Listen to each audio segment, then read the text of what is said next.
So on the right-hand side, you see typical dimensions that rather relate to employers. So please see the difference. When we talk about products, we talk about different dimensions than when we talk about employers. Now, what's the point? Think about any company you like. Yeah, really, any company you like.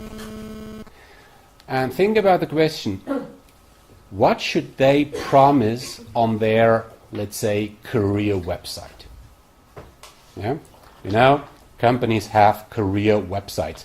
That's their part of the website, which is about careers and job opportunities.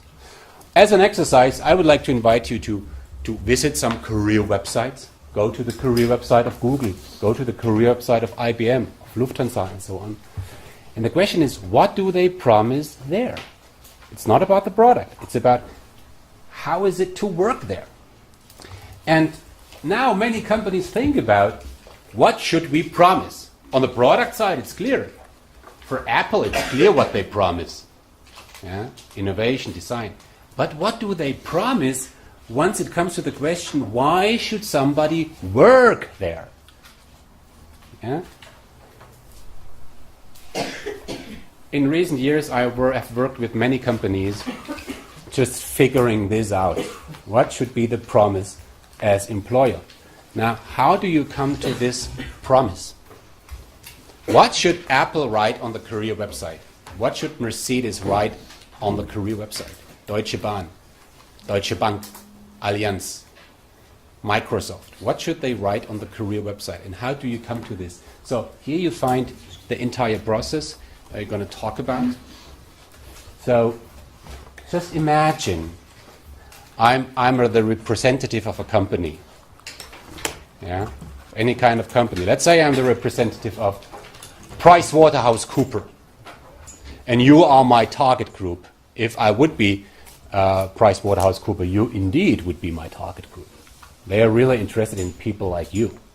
So once I have understood that I want to achieve, I want to reach you, I want to attract you, the next thing I will do, and I'll talk about this for a minute, is I would like to understand, how am I seen in your eyes, PricewaterhouseCoopers? How am I seen in your eyes? What is important to you? What can I offer? And what do the others offer? Once I have understood all this, after I have done this analysis, I define a strategy, which is a clear promise. We talk about these things in a while. And then I build my campaigns around this. So what I would like you to take home for the moment is, when companies think about what to promise on the job ad, what to promise on the career website, it's not that they just instantly think, oh yes, let's write career opportunity, let's write great salary. No, it's a process. It's a project. And companies really systematically think about what to promise. And the variety of things you can promise is huge. Yeah, this is kind of, it's not a complete list, but there you will find a lot of arguments companies can use. They could say, well, we offer career opportunities. You can balance your private life and work. Or here, it's a secure workplace, what we can offer. We are technology leaders. Our products are leading products with leading technology. We are diverse. Yeah, you will find all kinds of people in our company. We have a great company culture. We do things that make sense. Yeah? Not only for customers, but for the planet. I mean, every point you find is attractive and it's great. Yeah? And again, the question is, if I am PricewaterhouseCoopers, if I am McDonald's, if I am Mercedes, if I am Hugo Boss, what should I pick from this list? Yeah? What should I pick from this list? Yeah? To come up with a promise at the end. Like Ernst Shackleton has done many, many years ago. This is a promise. Yeah? Man wanted. By the way, this would not be allowed today. It's not appropriate because of equal opportunities. He prefers men. Male wanted for hazardous journey, small wages, bitter cold, long month of complete darkness, constant danger. A great promise, huh? Safe return doubtful, honor recognition in case of success. That's the most important point in the end. Honor recognition in case of success. He got a lot of application. That was a so powerful employee value proposition. Yeah, this is a modern one from a company. I don't care what you think about this company, but that's their promise taken from their career website, Goldman Sachs. They just said, why should I work someone with us? Simple, because teamwork, meritocracy, global impact, excellence, diversity, opportunity. To the point. That is, together with this picture, you must know it took a long process to pick these few terms, because most terms are not there. It's not about career. It's not about salary. It's not about work-life balance. It's about these things. How do they get to these points? How? That's the question. So I would like to explain, and this is a very critical picture. I really want you to understand this. This is a fundamental logic of how companies build their employee value proposition. What is again the employee value proposition? It's like the unique selling proposition. It's the argument a company brings up to the question, why should somebody work with us? Yeah? Okay? So, the first thing a company does is they think about what can we offer? Where are we strong? Now, you can think about a company like McDonald's. What can a company like McDonald's offer? Question first, who would like to work at McDonald's? Okay. But, nevertheless, what can a company like McDonald's offer? Why is McDonald's maybe an attractive employer? To a certain degree, job security. Job security. McDonald's will still exist next year, right? Or in 10 years. While with other companies, you can't be sure about this. Career opportunities. Career opportunities. I mean, this is a global corporation. They have a lot of opportunities. You have a lot of career opportunities there. Yeah, I like to say that they were global in Africa. All Yeah, over the they are world, so- global. They are everywhere. So there are a couple of things where McDonald's is strong, no doubt about it. And if you talk to the people there, if you talk with the employees, they will name a lot of things. But once you have understood all these things, career opportunities, global presence, security, would you name all these things on the career website? No, you would not. Why? Because the answer is on the slide. Okay? Because not all these things are relevant to you. I mean, you are a target group of McDonald's. Yeah? Not everything is relevant to you. Right? If you, for instance, you want to attract engineers, we know what engineers want. They want the newest technology they work on. They want complicated problems they can solve. They like to work in an atmosphere which is a little bit cozy. Yeah, like each other. Oh, we're a family. Yeah. They don't care about location. Yeah. Engineers don't care about work time. Most of them. Yeah. So not everything a company can offer is really relevant to the target group. Here we talk about the target group preferences. What is important to the people I want to attract? And then even more, we find a lot of points where other companies, the competitors in the labor market, are equally strong. You know? I mean, McDonald's is not the only company that is global. McDonald's is not the only company that can offer secure workplaces. There are also others. So the question is, at the end, where are we strong What can we really tell in an authentic way? Yeah? Where can we do a promise that we can really, that is real? But what is important also for those people who want to attract, and where are we different from the others? So at the end, here on this picture, A and E are the only points where we are strong, where we can meet the preferences of the target group, and where the competitors are weak. Okay, this is a very simple idea. So McDonald's, in fact, they have went through such a process, and this can mean work, weeks of work. It's not that you do this exercise in a small workshop. That's a project to do something like this. So they came up at the end with one single employee value proposition. One single.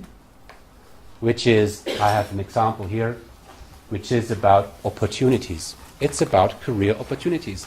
So, go to the career website of McDonald's. Visit some McDonald's restaurant. Even though you don't eat there, I don't care. Yeah? Look at the campaign they do.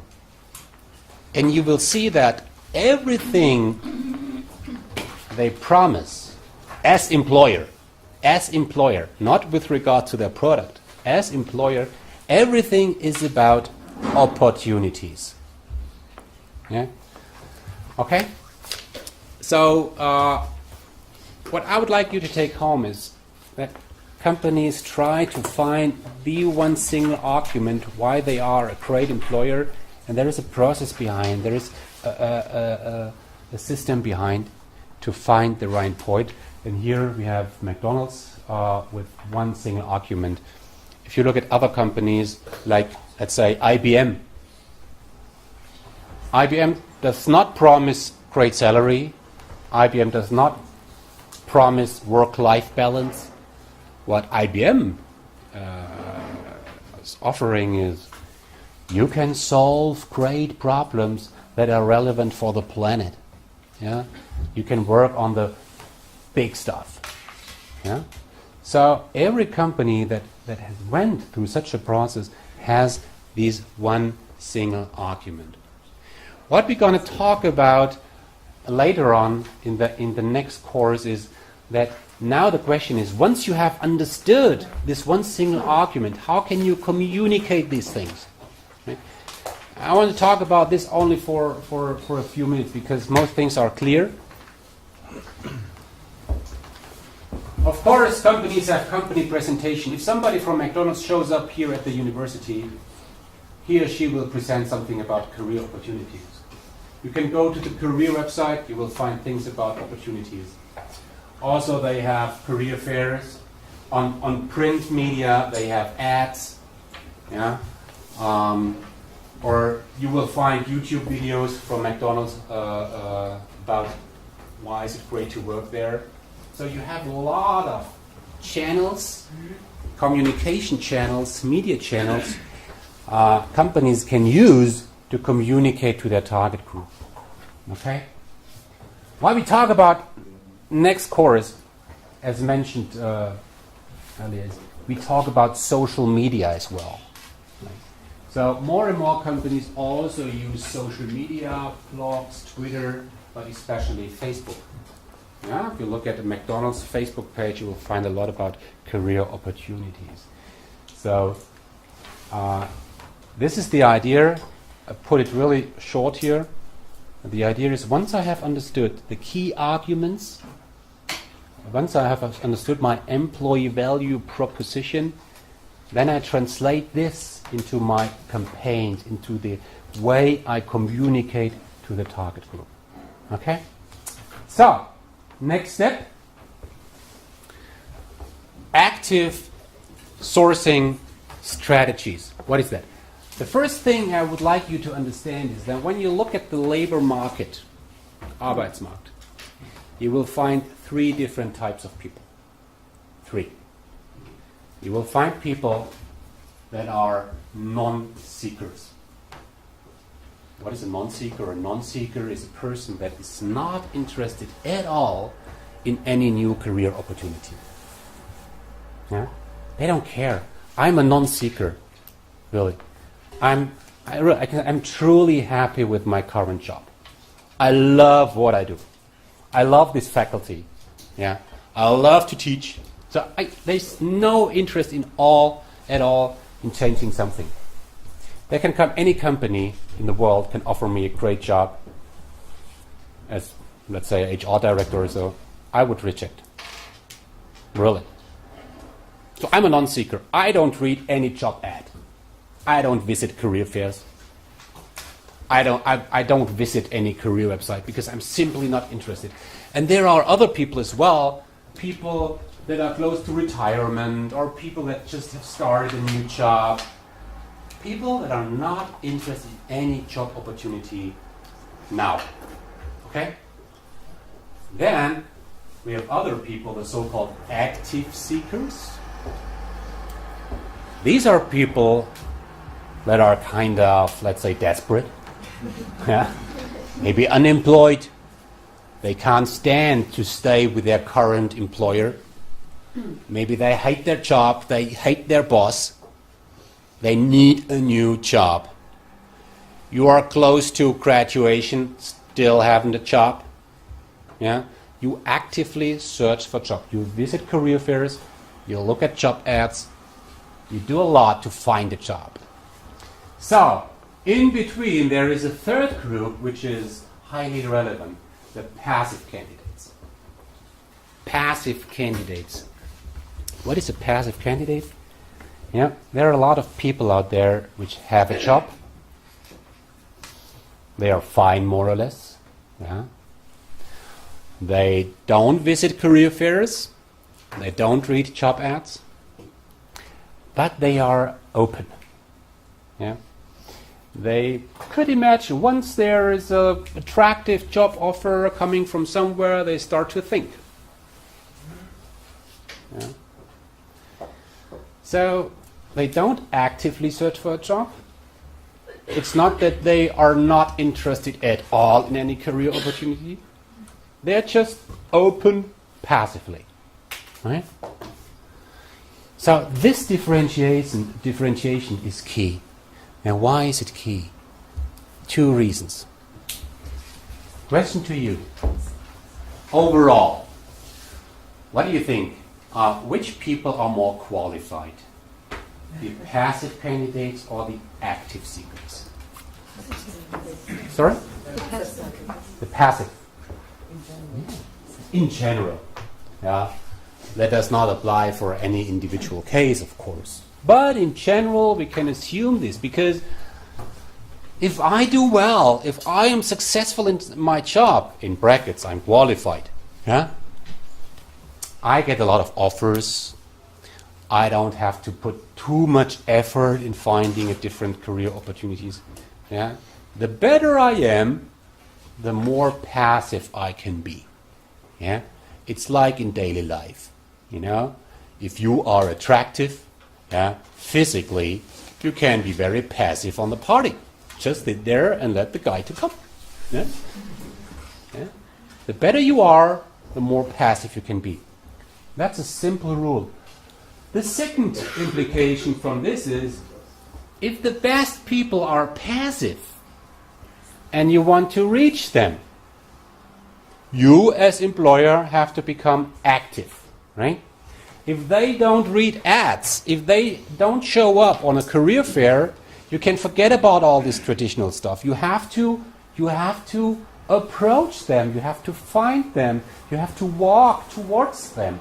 So this is what we mean by active sourcing, doing something active. Yeah? A job ad is passive. Right? Because I just post an ad as a company, and then I lay back and I wait for the applications to come. That's passive. Yeah?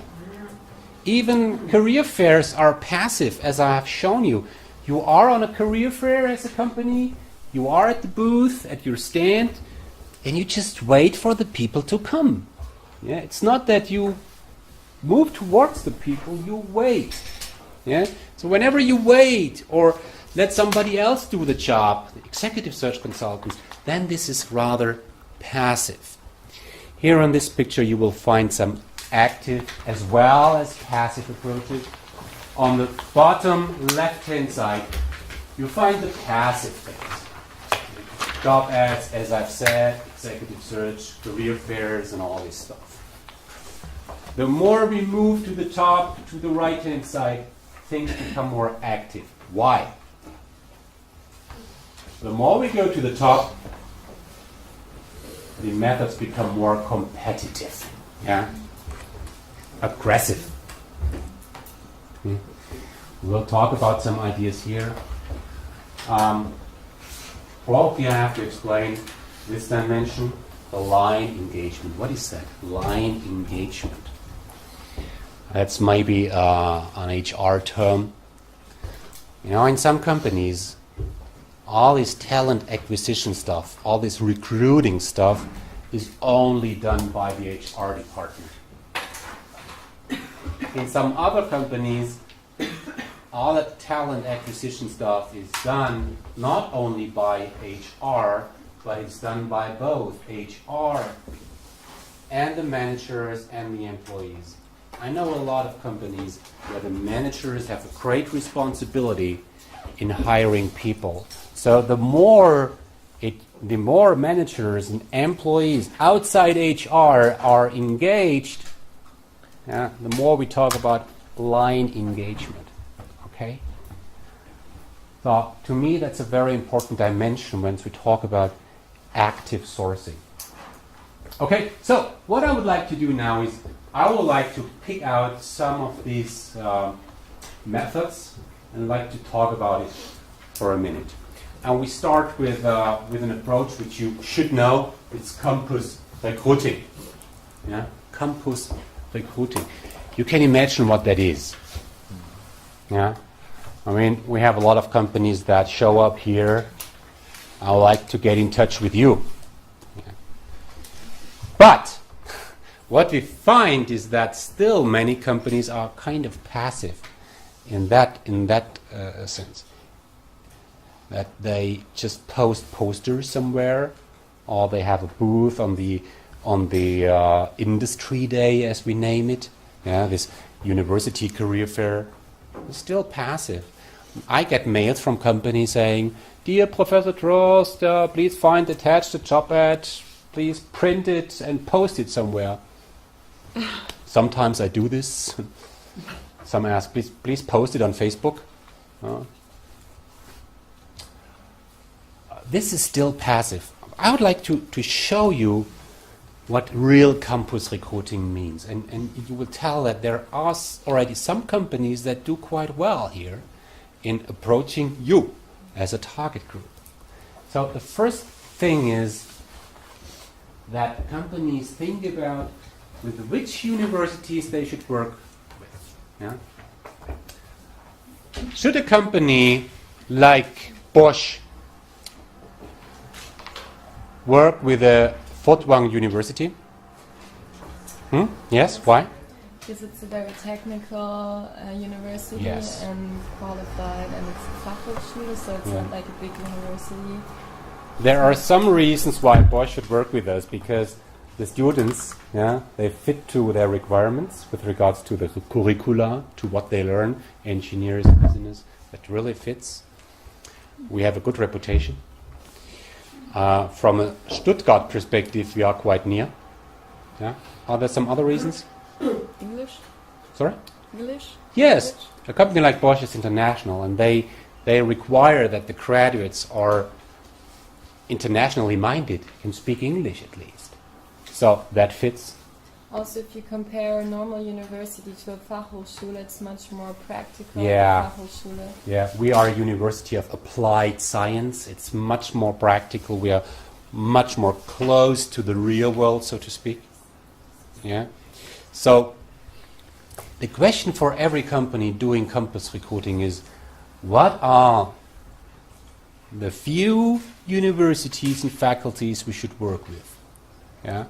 And these we name target universities. I know a lot of companies that work with hundreds of universities. Yeah, they tell me, we work with hundreds of universities. But that can't be. If you have limited resources, you have to focus on just a few and then do it right. Yeah.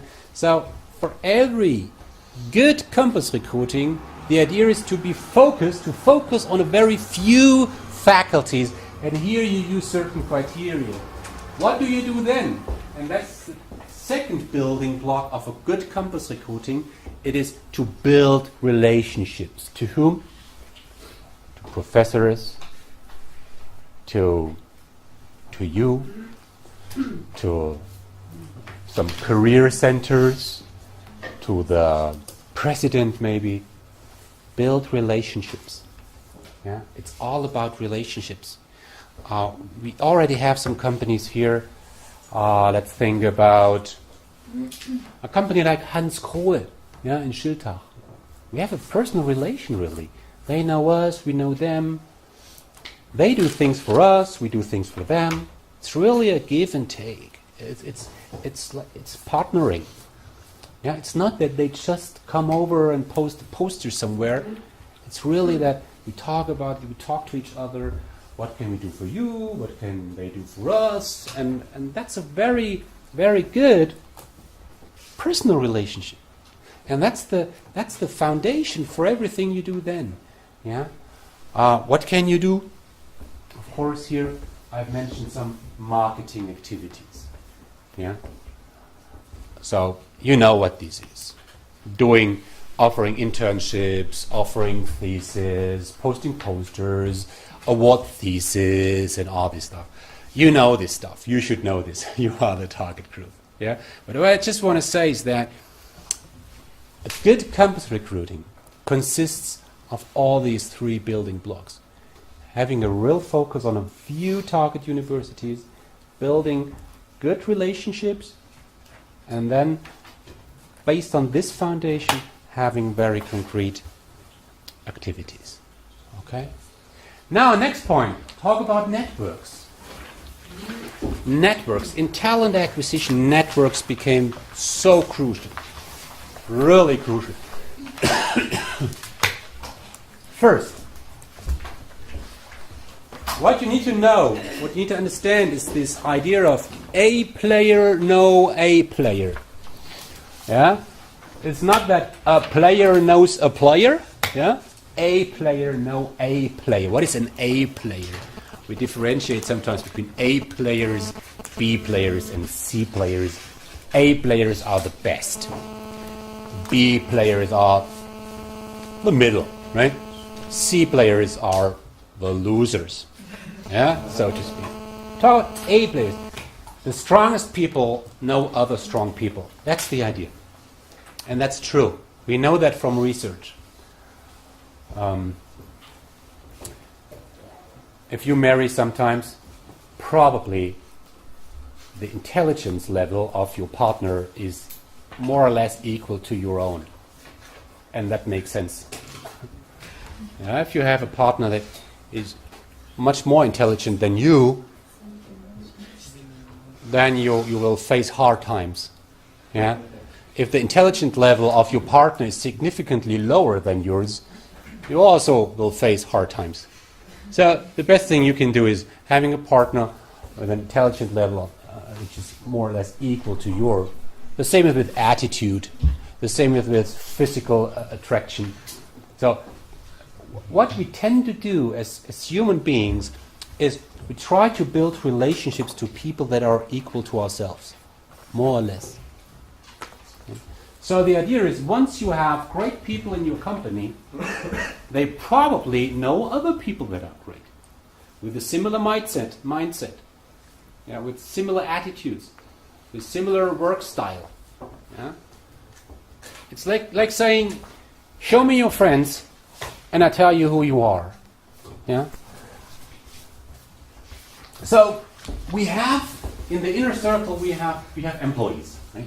And here is one employee. Of course, an employee has relations to colleagues. An employee knows his or her colleagues, and these colleagues, also myself, I have relations to people outside the company.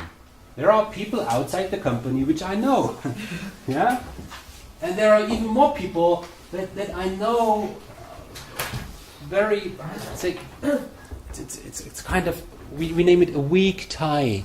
People which I know, but they are not friends. You haven't seen them for a while, but still people they know. I think 80% of your friends on Facebook are weak ties. There are people which, yeah, you have met them sometimes, but you don't have regular conversation. You're even not sure if you will meet these people again in your life, but they are there and you know them. So what we know is that when we take all this, when we take all this together, people have huge networks. Yeah, we have huge networks, and there is this law that the law of the small world, that every person knows every other person in the world by at least 6 instances. So you know somebody who knows somebody who knows somebody who knows somebody who knows the Pope. Yeah, it's true. You know that from research that this really applies. You know everyone in the world by a very few instances. The networks are really powerful. And companies understand this. And they understand that especially these weak ties are important. Yeah? There are so many people I know somehow. People I have drank a beer with sometimes in my life. And there is already a little level of trust. Yeah? So, what we find in companies is that because they know this, because they know about the strength of networks, they use these networks, they make use of it, and use so-called employee referral programs. What is an employee referral program? That's a very fundamental idea. I'm an employee, and as I said, as employee, I know other people. So I refer to somebody outside the company, a former colleague, a friend, a weak tie, somebody I've met 2 years ago somewhere, but where I still have good memories. Yeah, I recommend this person, and once this recommended person, the one I refer to, is hired to the company I work with, I get some bonus. Yeah, that's the idea of employee referral programs. Right? And that's very powerful. I did a study around this in Germany. More and more companies use this idea. In the rather qualified area, the senior area, 50 years work experience plus, the bonus is about 1,500. Yeah, just for recommending somebody. Once the person you have recommended is hired, you get 1,500 euro. That's the average. In some companies, you get 4,000 euros. At Adidas, you have a chance to win a Vespa.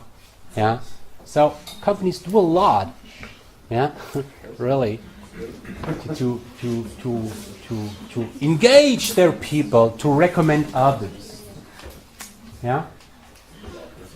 Okay. Another approach, which we name social community recruiting, is simply using LinkedIn. So you all know LinkedIn. Yeah? There's a German version of it, which is Xing. Yeah? Who is on LinkedIn? Okay, so we can become friends there if you like. Yeah, yeah. Constantly collecting contacts there. Who is on Xing, the German version? Okay. I would guess that at the end of your study, 90% will be there. These are these platforms where you really can share your contacts, where you post your CV. Yeah. And what companies do is they use these platforms to find people. So this is active, right? It's not that you search for jobs on a job board and then apply. It's vice versa. Companies look for people and get in touch with them. So I type in at Lincoln human resource, postal code 72072. This is just the region around Tübingen where I live. So I find a lot of people, yeah? Mainly students or former students. Yeah? I find Mona Berberich. I was the supervisor of the thesis. I click on her link, and then I find the entire CV and everything. And what I can do then is I simply get in touch with her. Hello, Mona. I have an interesting job. Yeah. Would you like to learn more? So I have access to millions of profiles, not only to my friends. So these are my friends, which are shown in the first names. But the more I go down to this list, I find people which I only know in the second instant, and so on. I find millions of people, and I can get in touch with these. And companies do this. They use this very intensively. Okay, that's what we name social community recruiting. Okay. So far we spoke about campus recruiting, employee referral, social community recruiting. So now we can jump a little bit to the top. Look at some other active ways, and one interesting, of course, is what we name guerrilla recruiting. Guerrilla, what does that stand for? We also know other things like guerrilla marketing. Yeah? What is that, guerrilla? What does that mean? Intense? Yeah? It's so to say unauthorized war. Unauthorized. Basically, so it's I suppose what we talked about 2 weeks ago, like going to companies and stealing employees, maybe?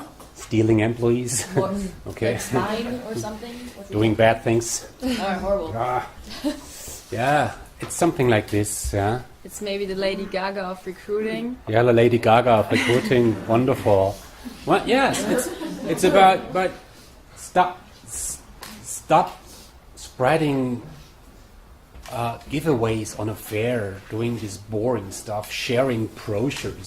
I mean, brochures. Do you stand up in the morning to get brochures? No. It's about doing something that is special, that is maybe not allowed, maybe something that is beyond good taste, maybe. So, having an example here, there is an agency, a creative agency named Butter, like butter.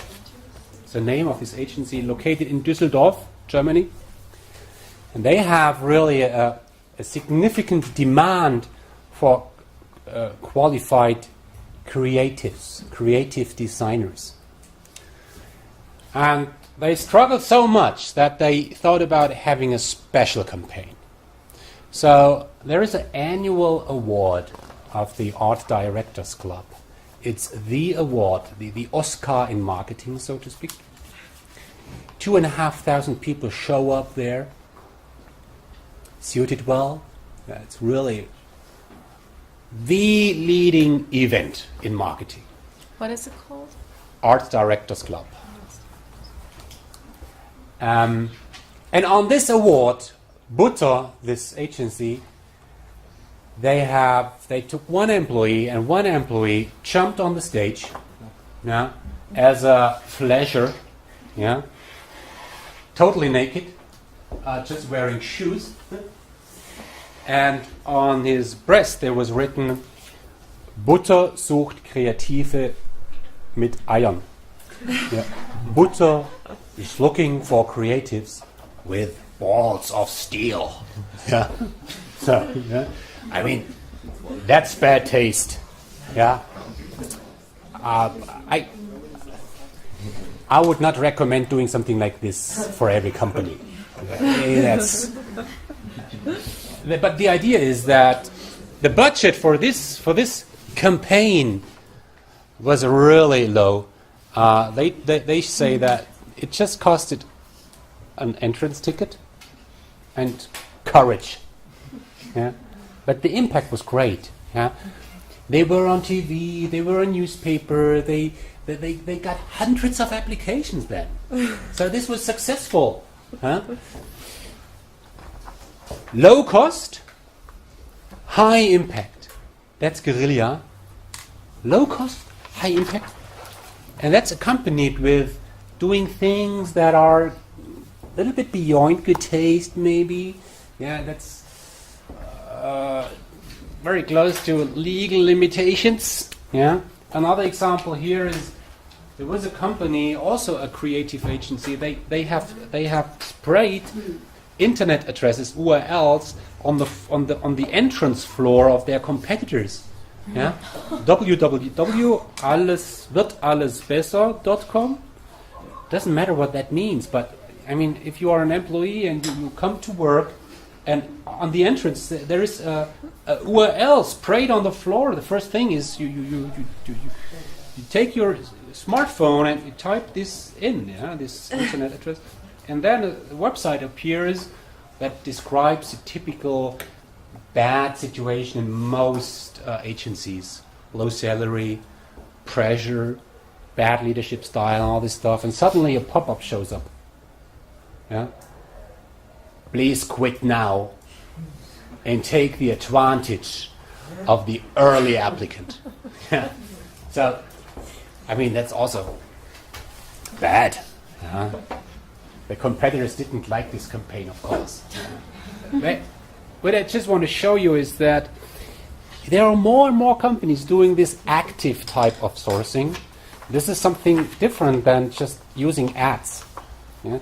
This is active in a sense that it's more aggressive. And we will find more and more examples in the future. And what I do sometimes is I do workshop with companies, yeah, where I spend half a day or an entire day with people like you. And what we do in these workshops is we just think about ideas like this. So companies are more and more desperate in a way that they really seek for good ideas. And you will not get the good ideas from the HR department.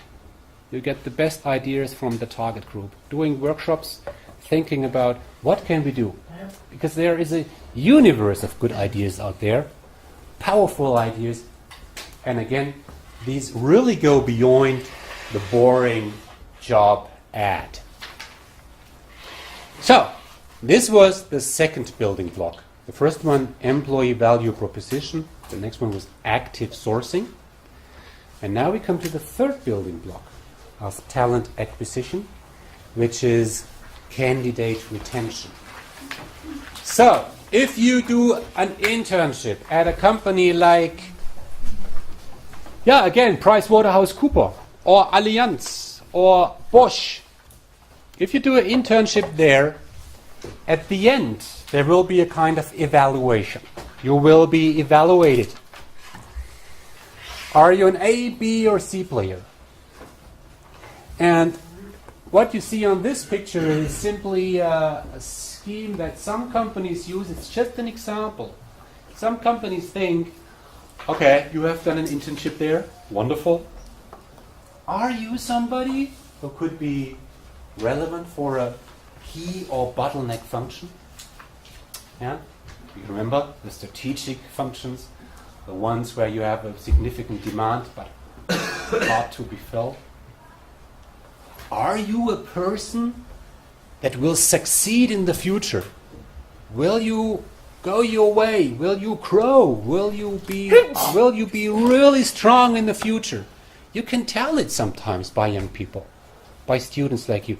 You work with students for half a year and you can really tell, how will this person be in 5 years? You cannot predict it very precisely, but you can tell, well, this person will really succeed, and this person maybe.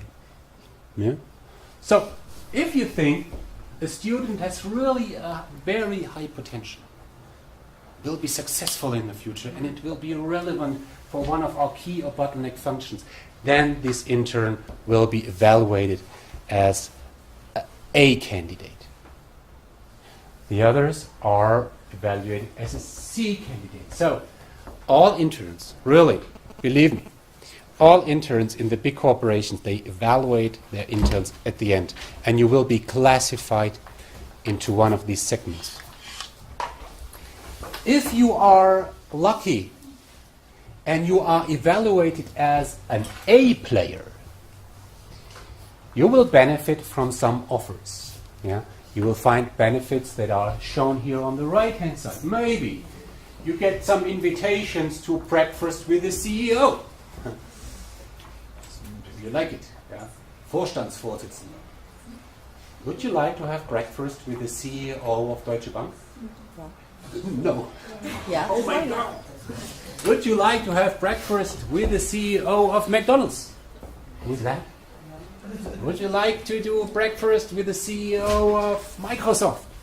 Definitely. I mean, for some people that really means something. It's not that you sit alone with the CEO. It's a group of people and you share things, you get a presentation, you talk about ideas. I mean, that could be a really good experience. You get attractive job offers. You are in regular contact with managers. Yeah. I mean, at PricewaterhouseCoopers, for instance, if I want to stick to this example, they have invited their A players to a sailing trip for 2 days. Yeah. How do we name this? A Seagate. You know the Seagate scooter? Yeah. What's the name of it? Jet ski. Jet ski. No, not on the water. It's on these 2 wheels. Segway. Segway. They made a Segway trip through Hamburg. Yeah. Great. Yeah. Things like this. If you are only a C player, if you are classified into this particular segment, you get newsletters. You get an email at your birthday or on Christmas.